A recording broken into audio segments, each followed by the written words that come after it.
విద్యార్థులు న్యూరోబిక్స్ వ్యాయామాలతో మెదడు జ్ఞాపక శక్తి ఐక్యూ స్థాయిని పెంచుకోవచ్చు. మీరు ఒకసారి చదివిన దాన్ని గుర్తుంచుకోలేకపోతున్నారా? అయితే ఈ వీడియో మీ జ్ఞాపక శక్తికి పదును పెడుతుంది. మెదడు దాదాపు 25 లక్షల సినిమాలను గుర్తుంచుకోగలదని మీకు తెలుసా? అయితే మనం ఎందుకు ఊరికే మర్చిపోతున్నాం? జ్ఞాపక శక్తిని పదును పెట్టడం చాలా సులభం. అయితే అందరూ ఐఏఎస్ లేదా డాక్టర్ అయ్యేవారని చెబుతారు. కానీ ఈ ఐఏఎస్ మరియు వైద్యులు పదునైన జ్ఞాపక శక్తితో వారి తల్లి గర్భం నుంచి బయటకు రారు కదా. ఈ వ్యక్తులు తాము పుట్టిన తరువాత జ్ఞాపక శక్తి పద్ధతులను అలవర్చుకుంటారు. వీటిని మీరు కూడా నేర్చుకోవచ్చు. మీ జ్ఞాపక శక్తిని పదును పెట్టొచ్చు. చదువులో మాత్రమే కాకుండా విషయాలను గుర్తుంచుకోవడం, వాటిని సరైన సమయంలో సరైన స్థలంలో ఉపయోగించుకోవడం కూడా చాలా ముఖ్యం. దీనికి కూడా జ్ఞాపక శక్తి కారణం. ఒక వ్యక్తి మొదటిసారి ఏడుస్తూ పాఠశాలకు వెళతాడు. 20 సంవత్సరాల తర్వాత గ్రాడ్యుయేట్ పూర్తి చేసి తన స్నేహితులకు వీడ్కోలు చెబుతూ ఏడుస్తూ తిరిగొస్తాడు. 20 సంవత్సరాల విద్యా ప్రయాణంలో మనం ఏం నేర్చుకున్నది 5 గంటలు కూడా మనం దాన్ని సరిగ్గా గుర్తుంచుకోలేకపోతున్నాం. Bill Gates, Warren Buffett, Elon Musk, Mark Zuckerberg, Obama వాళ్ళందరి గురించి మనం చదువుతాం. వాళ్ళు చాలా పుస్తకాలు చదువుతారని మనకు తెలుసు. కానీ వాస్తవానికి వాళ్ళు పుస్తకాలు చదవరు. ఈ వ్యక్తులు పుస్తకాలను కేవలం చదవడమే కాకుండా వాటిని గుర్తుంచుకుంటారు. సరైన సమయంలో సరైన పద్ధతిలో ఆ జ్ఞానాన్ని ఉపయోగిస్తారు. గుర్తుంచుకోవడం అనే విషయానికి వస్తే మొదటిగా మనం పరిగణించవలసిన విషయం ఏంటి అంటే, నిజానికి గుర్తుంచుకోవడం అనేది ఇన్పుట్, అయితే సరైన సమయంలో గుర్తుంచుకోవడం అనేది అవుట్పుట్. మొదట మనం ఇన్పుట్ను సరిచేయాలి.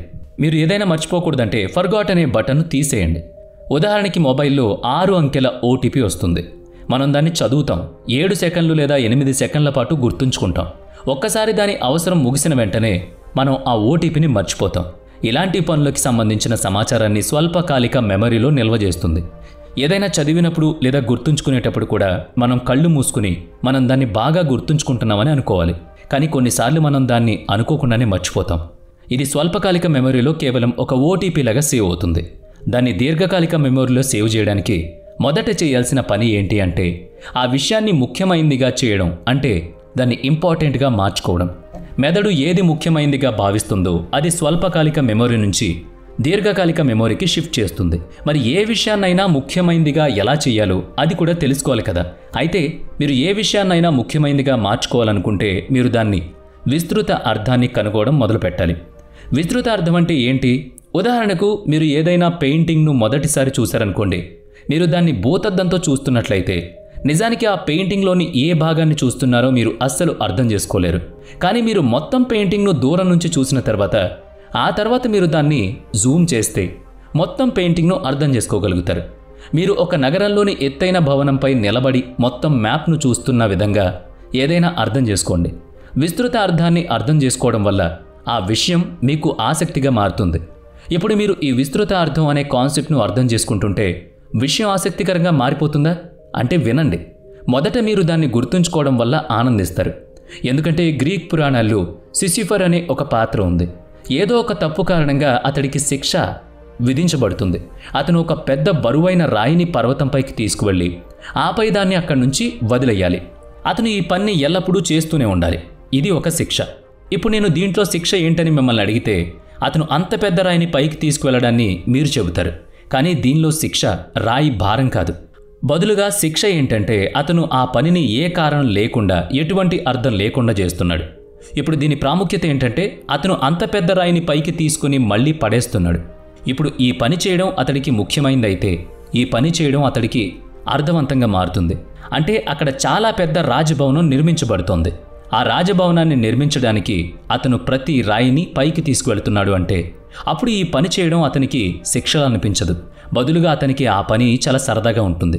విస్తృత అర్థం తెలియకుండా, దాన్ని ముఖ్యమైనదిగా మార్చుకోకుండా మీరు ఏదైనా గుర్తుంచుకోవాలనుకుంటున్నా, ఏదైనా అధ్యయనం చేయాలనుకున్నా మీరు ఒక రాయిని పర్వతంపైకి తీసుకువెళ్ళి ఆపై మీరు దాన్ని ఆ పైనుంచి వదిలేసినట్టే. ఇలాంటిది పాటించాక చాలా వరకు సమస్యలు పరిష్కారం అవుతాయి. కానీ కొంతమంది అది ఏదైనా ముఖ్యం అనుకుంటేనే కదా చదువుతాము అంటారు. అయినా కూడా మర్చిపోతారు. మరి దీనికి పరిష్కారం ఏంటి అంటే, మీరు గుర్తుంచుకోవాలనుకునే ఇన్పుట్ యొక్క కేవలం మీ పరధ్యానం వల్లే జరుగుతుంది. అసలు ఈ పరధ్యానం వల్ల మీ శ్రద్ధ పూర్తిగా తగ్గుతుంది. మనం కొన్ని గంటల పాటు చూసే సినిమా మరియు సిరీస్లను ఎందుకు మర్చిపోం? మన బాల్యం నుంచి ఇప్పటి వరకు ఎన్నో సినిమాలు చూసుంటాం. ఎందుకంటే వాటిని చూసినప్పుడల్లా మన శ్రద్ధ చాలా ఎక్కువగా ఉంది. నిజానికి శ్రద్ధను పెంచుకుంటే అన్నీ గుర్తుంటాయి. అయితే శ్రద్ధను ఎలా పెంచుకోవాలి? ఇప్పుడు నేను చెప్పబోయేది చాలా బాగా పనిచేస్తుందని సైన్స్ ద్వారా తేటతెల్లమైంది. వీడియో ముగించిన తర్వాత మీరు దీన్ని ప్రశ్నించుకోవచ్చు. మీరు చదువుకోవడానికి కూర్చున్నప్పుడల్లా దానికి ముందు హెవీ కార్డియో చేయండి. మనం హెవీ కార్డియో చేసినప్పుడు ఆ తర్వాత మనం దేని గురించి ఆలోచించలేం. మీరు నడుస్తున్నప్పుడు మాట్లాడొచ్చు, నడుస్తున్నప్పుడు ఆలోచించవచ్చు, పరిగెత్తుతున్నప్పుడు ఆలోచించవచ్చు, మాట్లాడొచ్చు. కానీ మీరు ఆ టైంలో అవి ఏం చెయ్యరు. ఇక్కడ మీరు చేయాల్సిందల్లా మీరు కొన్ని నిమిషాల పాటు కార్డియో చేయాలి. తర్వాత మీకు చెమట పడుతుంది. అలసిపోయిన తర్వాత మీరు 2 నిమిషాలు లేదా 3 నిమిషాలు విశ్రాంతి తీసుకుంటారు. ఆ టైంలో మీరు ఆలోచించేది ఏదైనా మీ మనసులో శాశ్వత గుర్తుల్లాగా ముద్రించబడుతుంది. సైన్స్ దీన్ని చాలాసార్లు నిరూపించింది. ఇది చాలా ప్రభావవంతంగా కూడా ఉంటుంది. ఈ సమయంలో మీ దృష్టి స్థితి చాలా బలంగా ఉంటుంది. మీ ఏకాగ్రత శక్తి చాలా ఎక్కువగా ఉంటుంది. ఇక చర్య అనేది చాలామంది జ్ఞాపక శక్తిని ఇస్తుంది. మెదడు శారీరక చర్యలను ఎక్కువగా గుర్తుంచుకుంటుంది. మీరు ఆడే ఏ క్రీడైనా, అది ఫుట్బాల్, క్రికెట్, బాస్కెట్బాల్, నృత్యం, వ్యాయామం ఏదైనా సరే, మీరు వాటిని చాలా వరకు గుర్తుంచుకోగలుగుతారు. రెండవది మన కళ్ళతో చూసేది, అంటే దృశ్యాలు. మూడవది మన చెవులతో వినేది. చివరిగా మనం చదివింది చాలా తక్కువగా గుర్తుంటుంది. కాబట్టి మీరు గుర్తుంచుకోవాలి అని అనుకుంటే యాక్షన్ మోడల్లో ఉండండి. యాక్షన్స్ ద్వారా ఏ పనినైనా చేయడానికి ప్రయత్నించండి. శరీరం యాక్షన్ మోడల్లో ఉన్నప్పుడు మీ జ్ఞాపక శక్తి ఎక్కువగా ఉంటుంది. మరి దీనికి పరిష్కారం ఏంటి? పరిష్కారం ఏంటంటే మీరు అధ్యయనం యొక్క వివిధ వైవిధ్యాలను ప్రయత్నించడం. ఒకే చోట కూర్చుని చదువుకోకండి. మీరు నిలబడొచ్చు, నడవచ్చు, లేదా మోటార్ సహాయంతో అక్కడక్కడ తిరగొచ్చు. మీ శరీరాన్ని అభివృద్ధి చేసుకోండి. ఇవన్నీ ప్రయత్నించేటప్పుడు మీ మొబైల్ను స్లీప్ మోడ్లో ఉంచండి. ఎందుకంటే అన్నిటికంటే శత్రువు మొబైల్ మాత్రమే. మీరు నా మాట జాగ్రత్తగా వింటుంటే చర్య తర్వాత మనం ఎక్కువగా గుర్తుంచుకునే రెండవ విషయం మన కళ్ళతో చూసేది, అంటే విజువల్గా. మన మెదడు రాసిన దానికంటే 60,000 రెట్లు ఎక్కువ విజువల్తో గుర్తుంచుకుంటుంది. కాబట్టి మీరు ఏదైనా గుర్తుంచుకోవాలనుకుంటే మీ మనసులో ఒక రేఖాచిత్రాన్ని సృష్టించుకోండి. సినిమా దర్శకుడి మాదిరి మీ కళ్ళు మూసుకుని మీ మనసులో రేఖాచిత్రాన్ని రూపొందించుకుంటే మీ ఆలోచన దాంట్లో సేవ్ అవుతుంది. ఇక మీరు విజువలైజేషన్ సాధన చేసినప్పుడు, మీరు ఏదైనా అధ్యయనం చేయడానికి లేదా గుర్తుంచుకోవడానికి కూర్చున్నప్పుడు మీరు దాన్ని తార్కికంగా అర్థం చేసుకోవడమే కాకుండా దృశ్యమానంగా కూడా అర్థం చేసుకుంటారు. ఈ వ్యాయామాలు కాకుండా మీరు ఇంకేమైనా చెయ్యొచ్చా అంటే, ఇప్పుడు మీరు చేసే ప్రతి పనికి ఒపోసిటెస్ చేయడం ప్రారంభించండి. మీరు రోజు బ్రష్ చేసే చేత్తో కాకుండా మరో చేత్తో బ్రష్ చేయడం ప్రారంభించండి. ఎప్పుడూ ఒకే రూట్లో ఏదైనా ప్లేస్కి వెళుతూ ఉంటే దారి మార్చండి. దానికి విరుద్ధంగా చేయడానికి ప్రయత్నించండి. మీరు ఎప్పుడూ రాయని చేత్తో మీ పేరు రాయడం ప్రాక్టీస్ చేయండి.